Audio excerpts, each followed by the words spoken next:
Kannan info Tamil.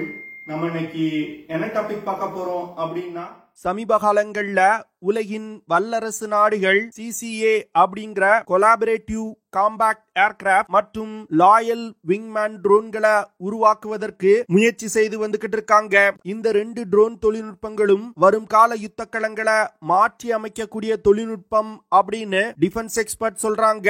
இந்த சூழ்நிலையில India loyal விங்மேன் மற்றும் சிசிஏ ட்ரோன் டெவலப்மெண்ட்ல வல்லரசு நாடுகளுக்கு நிகரான வளர்ச்சியை அடைஞ்சிருப்பதா தற்போது செய்திகள் வெளிவர ஆரம்பிச்சிருக்கு. இந்த சிசிஏ மற்றும் லாயல் விங்மேன் ட்ரோன்கள் மனிதர்களால் இயக்கப்படும் விமானங்களோடு இணைந்து செயல்படக்கூடிய ஒரு வகை ட்ரோன்கள். இந்த ட்ரோன்களை மதர்ஷிப்பா செயல்படக்கூடிய ஒரு விமானத்தில இருந்து கட்டுப்படுத்த முடியும். இந்த சிசிஏ மற்றும் லாயல் விங்மேன் ட்ரோன்களை டெவலப் செய்யும் விஷயத்துல நமது எதிரி நாடுகளான சீனா மற்றும் பாகிஸ்தான் ரொம்ப பின்தங்கிய நிலையில இருப்பதா செய்திகள் வெளிவந்திருக்கு. அதனால இன்னும் 5-6 வருடங்கள்ல இந்தியா இந்த வகை ட்ரோன் டெவலப்மெண்ட்ல மிகப்பெரிய அளவுல வளர்ச்சி அடைவாங்க அப்படின்னு சொல்லப்படுது. இந்தியா சீனா மற்றும் பாகிஸ்தானோடு ஒரு 2 ஃப்ரண்ட் வார சமாளிப்பதற்கு இது போன்ற அதிநவீன சிஸ்டங்கள் தேவை அப்படின்னு இந்தியன் டிஃபென்ஸ் எக்ஸ்பர்ட் சொல்றாங்க. சிசிஏ மற்றும் லாயல் விங்மேன் ட்ரோன்கள்னா என்ன, இந்த ட்ரோன்கள் எப்படி வரும் கால யுத்த களங்களை மாற்றி அமைக்க போகுது, இந்தியா இந்த ட்ரோன் டெவலப்மெண்ட்ல என்ன முன்னேற்றங்களை அடைஞ்சிருக்காங்க அப்படிங்கிறது குறித்து நம்ம டீடைலா இந்த வீடியோல பார்க்கலாம். சமீபத்துல பெங்களூர்ல வச்சு ஏரோ இந்தியா 2025 நிகழ்ச்சி நடைபெற்றது. இந்த நிகழ்ச்சிக்கு பிறகு கொலாபரேட்டிவ் ட்ரோன் கான்செப்ட் தொழில்நுட்பத்துல இந்தியா வல்லரசு நாடுகளுக்கு நிகரா வளர்ச்சி அடைஞ்சிருப்பதா டிஃபென்ஸ் எக்ஸ்பர்ட் சொல்றாங்க. அதாவது இந்த ஏரோ இந்தியா நிகழ்ச்சியில இந்தியா 2 கொலாபரேட்டிவ் ட்ரோன்களை காட்சிப்படுத்தி இருந்தாங்க. அதாவது அபிமன்யு கொலாபரேட்டிவ் காம்பாக்ட் ஏர்கிராப்ட் மற்றும் கேட்ஸ் வாரியர் அப்படிங்கிற காம்பாக்ட் ஏர் டீமிங் சிஸ்டத்தை காட்சிப்படுத்தி இருந்தாங்க. இந்த 2 ட்ரோன்களும் பைலட்டுகளால் இயக்கப்படும் விமானங்களோடு இணைந்து செயல்படுவதற்காக உருவாக்கப்பட்டிருக்கு. அபிமன்யு ட்ரோனை பெங்களூரை சேர்ந்த New Space Research and Technology அப்படிங்கிற தனியார் நிறுவனம் ஏரோ இந்தியா நிகழ்ச்சியில காட்சிப்படுத்தி இருந்தாங்க. இந்த அபிமன்யு ட்ரோன் ஒரு jet powered unmanned aerial system. இந்த ட்ரோன் 13 ஃபீட் விங் ஸ்பேன் கொண்டது. இந்த ட்ரோன் பிரத்யேகமா இந்திய கடற்படைக்காக உருவாக்கப்பட்டிருக்கு. அபிமன்யு ட்ரோன்னால இந்திய கடற்படையின் விமானம் தாங்கி போர்க்கப்பல்ல இருந்து ஆட்டோமேட்டிக் டேக் ஆஃப் மற்றும் லேண்டிங் செய்ய முடியும். இந்த ட்ரோன்கள் இந்திய கடற்படை விமானங்களான MiG-29K மற்றும் ஃபியூச்சர்ல இந்தியா வாங்க உள்ள ரஃபேல் M போர் விமானங்களோடு இணைந்து செயல்படுவதற்காக டெவலப் செய்யப்பட்டிருக்கு. அபிமன்யு ட்ரோன்னால அதிகபட்சமா 1000 கிலோமீட்டர் தூரம் வரைக்கும் தொடர்ந்து பறக்க முடியும். அது மட்டும் இல்லாம இந்த ட்ரோன்கள்னால 20,000 அடி உயரத்துல பறக்க முடியும். அபிமன்யு ட்ரோன்கள் பிரத்யேகமா இன்டெலிஜென்ஸ், சர்வேலன்ஸ் மற்றும் ரெகனசன் ஆபரேஷன்களை கேரி அவுட் செய்வதற்காக உருவாக்கப்பட்டிருக்கு. ஃபியூச்சர்ல இந்த ட்ரோன்களை வானில் இருந்து தரை இலக்குகளை தாக்கும் வகையில மாற்றி அமைப்பதற்கும் இந்தியா திட்டமிட்டிருக்காங்க.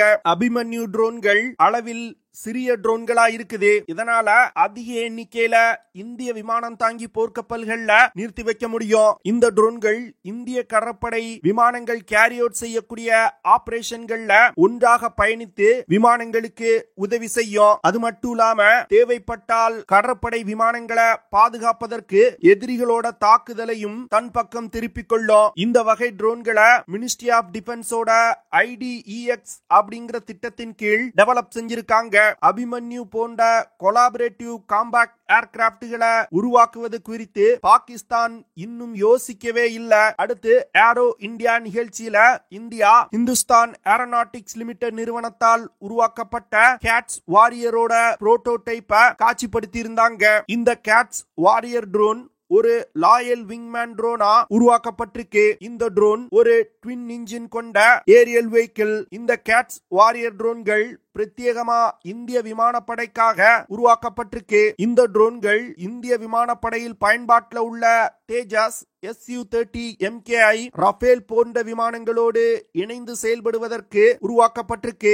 கேட்ஸ் வாரியர் ட்ரோன்னால 350 முதல் 800 கிலோமீட்டர் தூரம் வரைக்கும் பறக்க முடியும். இந்த ட்ரோன்கள்னால 650 கிலோகிராம் எடை கொண்ட ஆயுதங்கள் மற்றும் சென்சார்களை எடுத்து செல்ல முடியும். கேட்ஸ் வாரியர் ட்ரோன்கள் பிரத்யேகமா ரெகனசன் எதிரிகளோட தாக்குதல் இருந்து பைலட்டால் இயக்கப்படும் விமானங்களை பாதுகாப்பது, தேவைப்படும் பொழுது எதிரிகள் மீது மிக துல்லியமான தாக்குதல்களை நடத்துவது போன்ற ஆபரேஷன்களை கேரி அவுட் செய்ய முடியும். இந்த ட்ரோன்களை ஆபரேஷனை கேரி அவுட் செஞ்சுட்டு ஹோம் பேஸுக்கும் திரும்பி கொண்டு வர முடியும். தேவைப்பட்டால் எதிரிகளோட ஹை வேல்யூ டார்கெட்டுகள் மீது மோதி தாக்குதல் நடத்தவும் முடியும். இந்த கேட்ஸ் வாரியர் ட்ரோன்ல அதிக அளவுல AI தொழில்நுட்பம் பயன்படுத்தப்பட உள்ளது. அது மட்டும் இல்லாம 5th ஜெனரேஷன் ஃபைட்டர் ஜெட் விமானத்துல உள்ள ஸ்டெல்த் தொழில்நுட்பமும் இந்த ட்ரோன்ல பயன்படுத்தப்பட உள்ளது. கேட்ஸ் வாரியர் ட்ரோன்ல இன்டர்னல் வெப்பன் பே தொழில்நுட்பம் இருக்குது. இந்த இன்டர்னல் வெப்பன் பேயை பயன்படுத்தி ஆயுதங்களை ட்ரோனோட உள்புறத்துல சேமிச்சு வைக்க முடியும். இந்த கேட்ஸ் வாரியர் ட்ரோன்ல DRDO நிறுவனத்தால் உருவாக்கப்பட்ட ஸ்மார்ட் ஆன்டி ஏர்ஃபீல்ட் வெப்பன்களை எடுத்து சென்று தாக்குதல் நடத்த முடியும். இந்த ட்ரோன்ல பயன்படுத்தப்படும் இன்ஜினை சமீபத்துல இந்தியா சோதனை செஞ்சு பார்த்திருக்காங்க. இந்த வருடத்தோட இறுதிக்குள் கேட்ஸ் வாரியர் ட்ரோனோட முதல் பறத்தலை நடத்துவதற்கு HAL நிறுவனம் திட்டமிட்டிருக்காங்க. அபிமன்யு மற்றும் கேட்ஸ் வாரியர் ட்ரோன்களை உருவாக்கும் விஷயத்துல இந்தியா அதிவேகமா முன்னேறி வந்துகிட்டு இருக்காங்க.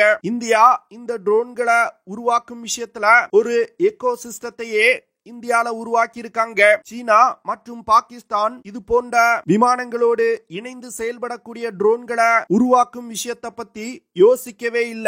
இந்த விஷயத்துல Pakistan J-17 Thunder fighter jet விமானங்களை தங்கள் படையில் இணைப்பது, CH-4 ரெகனசன் ட்ரோன்களை சீனாவிடம் இருந்து வாங்கி படையில் இணைப்பது போன்ற வேலைகளை தான் செஞ்சு வந்துகிட்டு இருக்காங்க. சீனாவும் பெரிய விமானங்கள் மற்றும் ட்ரோன்கள் தயாரிக்கும் விஷயத்துல தான் கான்சென்ட்ரேட் செஞ்சு வந்துகிட்டு இருக்காங்க. ஆனா இந்தியா லாயல் விங்மேன் ட்ரோன்களை உருவாக்கும் விஷயத்துல நமது எதிரி நாடுகளை விட ஒரு முன்னேறிய நிலையில இருக்காங்க.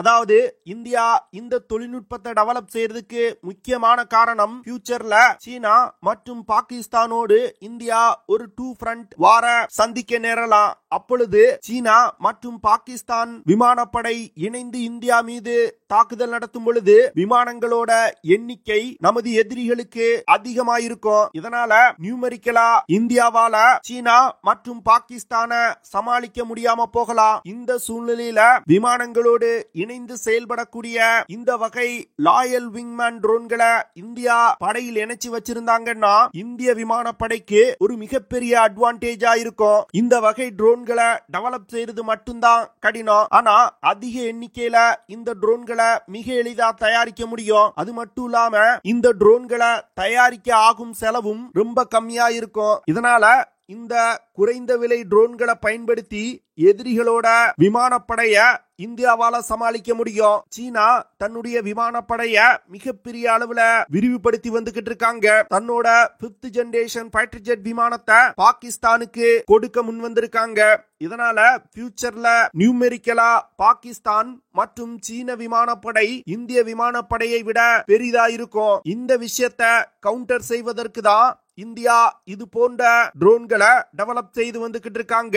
இந்த வகை ட்ரோன்களை உலகின் வல்லரசு நாடுகள் தான் தற்போது டெவலப் செய்து வந்துகிட்டு இருக்காங்க. குறிப்பா சொல்லணும்னா அமெரிக்கா CCA திட்டத்தின் கீழ் ஒரு லாயல் விங்மேன் ட்ரோனை டெவலப் செய்து வந்துகிட்டு இருக்காங்க.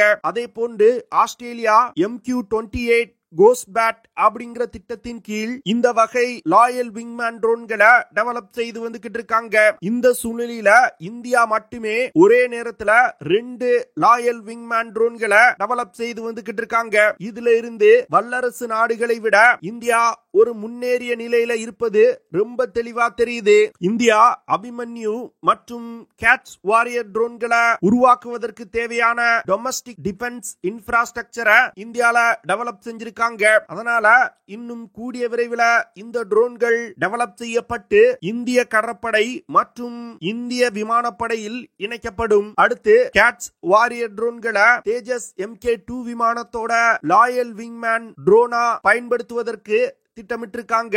ஏரோநாட்டிக்கல் டெவலப்மெண்ட் ஏஜென்சி மற்றும் HAL கேட்ஸ் வாரியர் ட்ரோனை தேஜஸ் MK2 விமானத்தோடு இணைப்பதுதான் சரியான விஷயம் அப்படின்னு நினைக்கிறாங்க. ஏன்னா இந்த ட்ரோன்கள் ஃபியூச்சர்ல AMCA விமானத்தோடு இணைப்பதற்கும் இந்தியா திட்டமிட்டிருக்காங்க. அப்படி இருக்கும் பொழுது ஏற்கனவே தேஜஸ் MK2 விமானத்துல இந்த ட்ரோன்கள் வெற்றிகரமா இணைக்கப்பட்டிருந்தா மிக எளிதா AMCA விமானத்திலையும் கேட்ஸ் வாரியர் ட்ரோன்களை இணைக்க முடியும். தேஜஸ் MK2 விமானங்கள் தான் இந்த கேட்ஸ் வாரியர் ட்ரோன்களை இணைப்பதற்கு ஒரு சரியான விமானம் அப்படின்னு HAL மற்றும் ஏரோநாட்டிக்கல் டெவலப்மெண்ட் ஏஜென்சி நினைப்பதற்கு முக்கியமான காரணம் இந்த விமானத்துல அட்வான்ஸ் ஏவியானிக்ஸ் மற்றும் ஓபன் ஆர்கிடெக்ட் சாஃப்ட்வேர் இருக்கு. இதனால தேஜஸ் MK2 விமானத்தை டெவலப் செய்யும் பொழுதே கேட்ஸ் வாரியர்களை அந்த விமானத்தோடு இணைக்க முடியும். இந்த கேட்ஸ் வாரியர் ட்ரோன்கள் ரொம்பவும் கண்டஸ்டடான ஏர் ஸ்பேஸ்ல விமானங்களோடு இணைந்து செயல்படும். இந்த வாரியர் ட்ரோன்கள்னால AI தொழில்நுட்பத்தை பயன்படுத்தி தன்னிச்சையாகவும் இயங்க முடியும். அதே வேளையில தேஜஸ் MK2 விமானத்துல இருந்து இந்த ட்ரோன்களை கட்டுப்படுத்த முடியும். இந்த ட்ரோன்களை பயன்படுத்தி பல்வேறு விதமான ஆபரேஷன்களை கேரி அவுட் செய்ய முடியும். குறிப்பா ஏர் டு ஏர் காம்பாக்ட்ல இந்த ட்ரோன்கள்னால எதிரிகளோட ஃபைட்டர் ஜெட் விமானங்களோடு சண்டையிட முடியும். அதே போன்று ஏர் டு கிரவுண்ட் தாக்குதல்களையும் இந்த ட்ரோன்கள்னால செய்ய முடியும். அது மட்டும் இல்லாம இந்த ட்ரோன்களை பயன்படுத்தி எலக்ட்ரானிக் வார்ஃபேர் ஆபரேஷன்களையும் செய்ய முடியும். இதன் மூலமா எதிரிகளோட கம்யூனிகேஷன் மற்றும் ரடார் சிஸ்டங்களை ஜாம் செய்ய முடியும். அது மட்டும் இல்லாம இந்த வகை ட்ரோன்களை பயன்படுத்தி இன்டெலிஜென்ஸ், சர்வேலன்ஸ் மற்றும் ரெகனசன் ஆபரேஷன்களையும் கேரி அவுட் செய்ய முடியும். இது போன்ற பல சிறப்பு அம்சங்கள் கொண்டதுதான் இந்த லாயல் விங்மேன் ட்ரோன்கள். இந்த ட்ரோன்களை டெவலப் செய்யும் விஷயத்துல இந்தியா அதிவேகமா முன்னேறி வந்துகிட்டு இருக்காங்க. ஆனா நமது எதிரிகள் இந்த ட்ரோன்களை உருவாக்குவது குறித்து இன்னும் யோசிக்கவே இல்ல. இது இந்தியாவுக்கு ஒரு மிகப்பெரிய அட்வான்டேஜ். வரும் காலத்துல நடக்கக்கூடிய யுத்த களங்களை இந்த ட்ரோன்கள் மாற்றி அமைக்கும் அப்படின்னு டிஃபென்ஸ் எக்ஸ்பர்ட் சொல்றாங்க. பார்க்கலாம் இந்தியா எவ்வளவு விரைவா இந்த ட்ரோன்களை தயாரித்து இந்திய விமானப்படை மற்றும் கடற்படையில இணைக்கிறாங்க அப்படின்னு.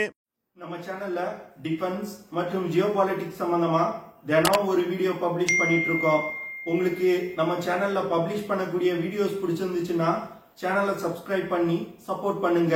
நீங்க பண்ற ஒவ்வொரு சப்ஸ்கிரிப்ஷனும் எனக்கு அடுத்தடுத்த வீடியோஸ் போடுறதுக்கு ஒரு மோட்டிவேஷனா இருக்கும்.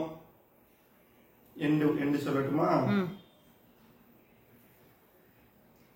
ஓகே ஃப்ரெண்ட்ஸ், நம்ம வீடியோவோட நிறைவு பகுதிக்கு வந்துட்டோம். இதெல்லாம் தான் நான் உங்ககிட்ட ஷேர் பண்ணணும் அப்படின்னு நினைச்ச விஷயங்கள். ஐ ஹோப் நான் ஷேர் பண்ண விஷயங்கள் உங்களுக்கு பிடிச்சிருக்கும்னு நினைக்கிறேன். அப்படி பிடிச்சிருந்துச்சுன்னா ஷேர் பண்ணுங்க, லைக் பண்ணுங்க, கமெண்ட் பண்ணுங்க. மறக்காம நம்ம சேனலுக்கு சப்ஸ்கிரைப் பண்ணுங்க. See you in the next video.